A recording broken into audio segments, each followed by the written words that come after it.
Hi friends, welcome to my channel. ఇక ఈరోజు recipe నల్ల ఫ్రై. ఈ నల్ల ఫ్రై ఎలా తయారు చేయాలో మనం ఈరోజు ఈ వీడియోలో చూద్దాం. ముందుగా ఇక్కడ నేను ఒక హాఫ్ కేజీ నల్ల తీసుకొని ఇలా కడిగి పెట్టుకున్నాను. ఒక స్టవ్ ఆన్ చేసి ఒక ప్యాన్ పెట్టుకొని ఇందులో ఒక 3 టేబుల్ స్పూన్ ఆయిల్ వేసుకోవాలి. ఈ ఆయిల్ వేడెక్కిన తర్వాత ఇప్పుడు ఇందులో ఇలా కట్ చేసుకున్న 2 పచ్చిమిర్చి, 1 కప్పు వరకు ఇలా సన్నగా తరిగిన ఉల్లిపాయలు వేసుకోవాలి.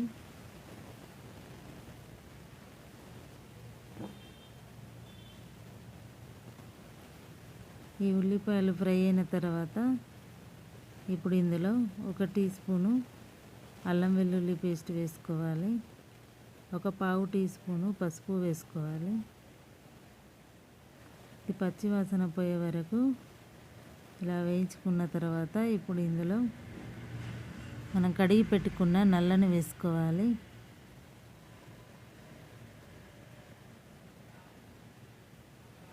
ఇలా స్టవ్ మీడియం ఫ్లేమ్లో పెట్టుకొని ఇలా కలుపుతూ ఉండాలి.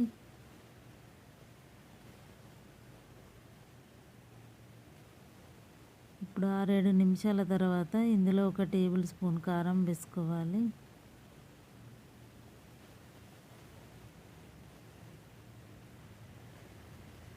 ఇప్పుడు ఇందులో రుచికి సరిపోయేంత ఉప్పును కూడా వేసుకోవాలి.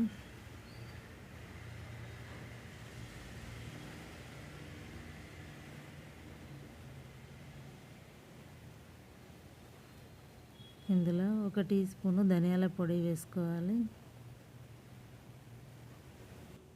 ఇలా కలిపి పెట్టుకున్న ఒక 5-6 నిమిషాల తర్వాత ఇలా సన్నగా తరిగిన కొత్తిమీర వేసుకొని ఇలా కలుపుకున్న ఒక 2-3 నిమిషాల తర్వాత స్టవ్ ఆఫ్ చేసుకోవాలి. ఇప్పుడు మన నల్ల ఫ్రై రెడీ అయిపోయింది. ఇక ఈ వీడియో మీకు నచ్చితే లైక్ చేయండి, ఈ వీడియోని షేర్ చేయండి. మరిన్ని వీడియోల కోసం నా ఛానల్ సబ్స్క్రైబ్ చేసుకోండి. Thank you for watching.